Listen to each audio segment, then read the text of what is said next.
Even the first Forbidden Door, he came to AEW as the IWGP Heavyweight Champion. So what has gone wrong that he's now opening the pre-show? Another AEW Revolution is in the books, and this was a really fun show. I think they've done a really good job giving us this Sting retirement and, a very meaningful pay-per-view all in one. In case you missed it, I have already put out my AEW Revolution 2024 review. It's on the WrestleManiac UK show podcast, available on your Google podcast, Apple, Spotify, all of them kind of places. So you can listen to the full review that I've given for this show. But as always, people have a lot to say coming out of these big shows. So I thought it's only right to do my first ever hot takes video and hear what you guys had to say about AEW's first pay-per-view of 2024. So without further ado, let's get into your hot takes. So I'm starting the hot takes off with a tweet from Gabe The Kid 142. He says, Will Ospreay should absolutely be removed from the Don Callis family. Yeah, I agree with this. I've been saying this since, he was kind of announced to come back into AEW full time as a roster member. Then obviously we had the little angle with, himself and Don Callis and Takeshita and Will Hobbs all on TV the other day before the pay-per-view. And I thought that, the intensity of this match was going to drive a wedge between him and Takeshita. But more or less, once the match was done and Will Ospreay won it, Takeshita kind of fell into Ospreay's arms, collapsed. And Will Ospreay kind of, greeted him dear brother, don't worry, we'll be fine, sort of thing. They showed respect to one another. Don Callis came into the ring and everything. And I thought, well, this is going to continue. I mean, we saw Carl Fletcher come back in to the ring and, he has had some work issues, visa problems and stuff like that. So it's good to kind of see him back and him and Ospreay embraced. I think we might get, the United Empire guys kind of breaking off the Don Callis family, which I think would be a lot better. But I think we're in the process of the Don Callis family breakdown and split. Ospreay is going to bring a lot of, shine a lot of light on this particular faction that we all know is basically failing without Ospreay.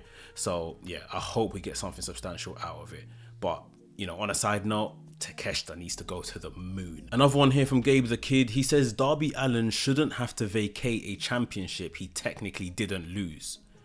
Now, I mean, it's one of them kind of, is this a rule? Is this like an unwritten rule?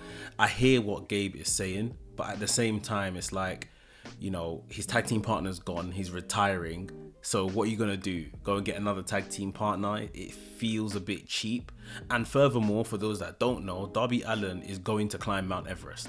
He is setting off later this month to go and climb Mount Everest. So he had to kind of vacate it anyway. Unless you wanted him to kind of defend it on his own until he lost it, which maybe could have been an interesting, way to do things. But I think it's fine. In this case, they done the right thing. Sting and Darby Allin winning the match, vacating, the titles as well. I think they've done it in a nice kind of honorable, respectable way. We've got a tweet here from Lincoln Jack1. He says, Jay White isn't dead and buried, even though he was on the pre-show. A certain Swerve wasn't even on the card last year. Plus, Jay White still has the star power and is still over with the crowd. He simply just lost in the shuffle at the moment. I agree. It's not over for Jay White. He's not completely dead and buried. Buried in wrestling, that is such a term that just gets thrown around so loosely. He's definitely not buried, but Jay White should not be anywhere near a pre-show. This guy is such an accomplished wrestler that, they brought in with, I guess, not too much hoo-ha because he had previously been there through the Forbidden Door stuff and that. But even the first Forbidden Door, he came to AEW as the IWGP Heavyweight Champion. So what has gone wrong that he's now opening the pre-show? You see what I mean? And I know they're telling a little kind of story with the Bang Bang Scissor Gang and stuff, and he's gonna be, the main person at the center of it when they do split up. We can already kind of see the seeds being planted in all of that.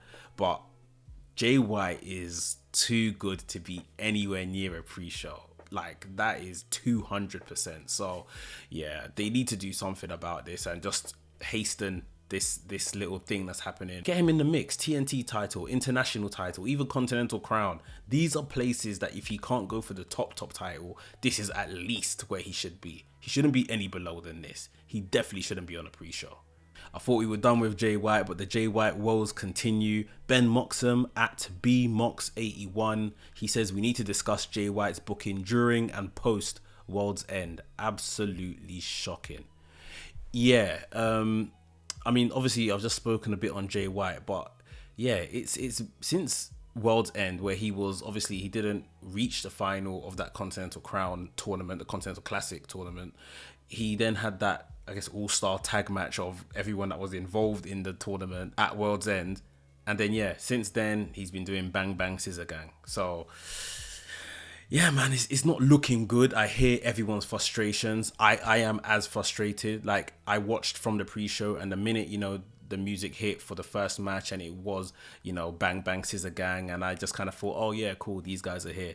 And I realized I'm watching the pre-show. It wasn't great. So, like I said, let's just speed it up, get him back on the main card, get him back in meaningful stuff, because that is where Jay White belongs. Ange at AJ Hold It Down says certain returns could have been a Dynamite/Rampage return. Now, I'm trying to see who else returned and give Ange the benefit of the doubt, but I know Ange very well, so this is a dig at Kyle O'Reilly. Yeah, certain returns could have been a Dynamite/Rampage return. I mean, the return was not how I expected Kyle O'Reilly to make a return, I would say. He hasn't aligned himself with the Undisputed Kingdom, so maybe that's why we didn't get like a typical, Kyle O'Reilly comes in to kind of cause a distraction or hurt somebody, and it's like they will start laughing and chucking it up afterwards. Like, he's still very kind of on the fence, and we don't know where he's gonna go. So at the same time, the return, the way it happened, was a bit underwhelming because it wasn't really definitive, I would say. So in that aspect, if it's like a TV return, I guess I hear you, but like Kyle O'Reilly's, it's brilliant to have him back. This is someone that, was very badly injured, had surgery and all that kind of stuff. So it's even, crazy that he's back wrestling, let alone coming back in pay-per-views and kind of big angles. It's just good to see him back. He is a fantastic wrestler. I just think now we need to embed him. I don't know what way they're going to go about this. I just think embed him straight into the Undisputed Kingdom and just let him do what he does best with the guys he knows best. Just let's keep it simple. At Eric IS323 says MJF should be Darby's new partner. Well, I don't know. I don't know about that one. I'm not sure if I agree with that one. Darby has vacated the titles, like we're saying anyway. He's going to go off and climb Mount Everest. Don't know how long that's going to take. MJF is obviously still injured right now. I do believe when MJF is going to return, he is going to, go straight for Wardlow. So I don't think his return may be that far away. I think Wardlow pursuing the world title is where we see MJF return and, just get in Wardlow's way again, sort of thing. And then MJF can start from there to then lay his attack on the Undisputed Kingdom. So I'm looking forward to when MJF does return.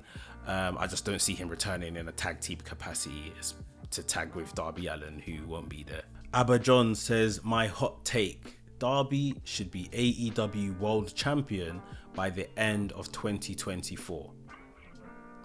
Now, I like this take a lot. Will it happen by the end of 2024? I doubt it highly. I just doubt it highly. I just don't think we have enough time. We're in March already, and we're already saying that, the likes of Swerve has to be champion this year. The likes of Ospreay probably will become champion this year. So we're running out of months before, unless you mean like the likes of Swerve and Ospreay are not going to have meaningful reigns, which I doubt highly. They're probably both going to have at least, 4 to 6 months minimum as world champion. So yeah, I don't think Darby is going to become world champion this year. However, I definitely think maybe by the end of 2025, Darby's name should be in the hat. Like, it really should be, especially off the back of, you know, what he's done with Sting. He's done all the TNT title stuff. He's had that success at that level, and he's gonna go and climb Mount Everest. Like, that is something to have in your CV, that like, why can't I now become world champion if I can overcome this hurdle? You see what I mean? So, and I think that's probably a smart way of, you know, telling that story, building him up. Tony Khan is allowing Darby Allin to go and climb Mount Everest, which is crazy dangerous. Like, it's so far-fetched thing to allow your employee to do. So I think it is going to be very integral to anything they do with Darby Allin post him coming back to AEW. I think for sure Tony Khan is sending him with maybe a camera crew, at least a vlogging camera, a GoPro to record stuff and, you know, do edits and all of that kind of stuff. Whether they kind of feed it into the main show or it's just like footage and content they can use after the fact. Like I said, I think it's going to play into whatever is in Darby Allin's future. So I think he is going to become world champion. I just think we're maybe a year too early. But yeah, when he comes back, I'll definitely think that's the play. Last one for the day. Jay Adu says, Pac returning was the biggest news from Revolution. I don't know about biggest. Obviously, Sting retiring was probably the biggest news, although it wasn't like breaking news or anything like that. We knew it was coming. But Pac returning, like that vignette on the pay-per-view was really good. It was really fun. It was really special. I said in the podcast review that I'd done that, you know, I was even asking the, you know, Pac when he turned up on my screen, like, where have you been, mate? And it's like, coincidentally in time, he said, for those that ask where I've been, mind your own business. So I was like, okay, cool. But he looks like he's coming back to AEW TV fairly soon. And again, it just kind of highlights, you know, how good this roster is right now. If you've got a returning Pac, you've got maybe a incoming Okada, you've got a newly debuting Ospreay, Adam Cole is still to get fit and return, MGF is still to get fit and return, Kenny Omega is still to get fit and return, Hangman has absolutely lost the plot, we're creating a new star in Swerve Strickland, Samoa Joe is our champion. Like, there is so much greatness happening right now, and you know, this is hopefully gonna feed the main event scene with the likes of a Pac coming back in. Maybe, like we were saying earlier, a Jay White can get things together and feed into this main event scene as well. Like, not forgetting names like Mox, Danielson, this, that, and the other. Crazy. But to see Pac ready to kind of come back, I just hope it's on like a real schedule, not this here 2 weeks, gone for 2 weeks, back for a week, gone for 3 weeks. I'm personally done with that. Like, and AEW, I just don't think they need that. Like, we need consistency. We need familiarity with some of the talents. It's good that they can kind of cycle talents in and out, but to have Pac off TV for so long, someone that looked like was definitely going to be a world champion in this company, I just don't know what's been going on with him and his booking and stuff like that, or him being present. Not that I'm taking it out on AEW, but like I say, hopefully this is him coming back full time now, no messing around, and we're going to get a real good singles run as well out of Pac. So guys, that's all I've got for today in terms of hot takes. So please make sure in the future you're following me to get your hot take read out in one of these videos. Make sure you're following me on all social media, WrestleManiac UK. And when I put out the post that I want hot takes, you'll be ready every single time. If you got any more hot takes for this AEW Revolution show or for AEW in general, put them down below in the comments. I'll be reading through them and replying in the comments. So yeah, let me know your hot takes. If you're new to the channel, what's up? My name is Mex. I make videos on WWE and AEW. So if this sounds like something for you, make sure you hit the subscribe button and hit the notification bell so you get notified every single time I drop a new video. WrestleManiac UK signing out, and I'll see you soon.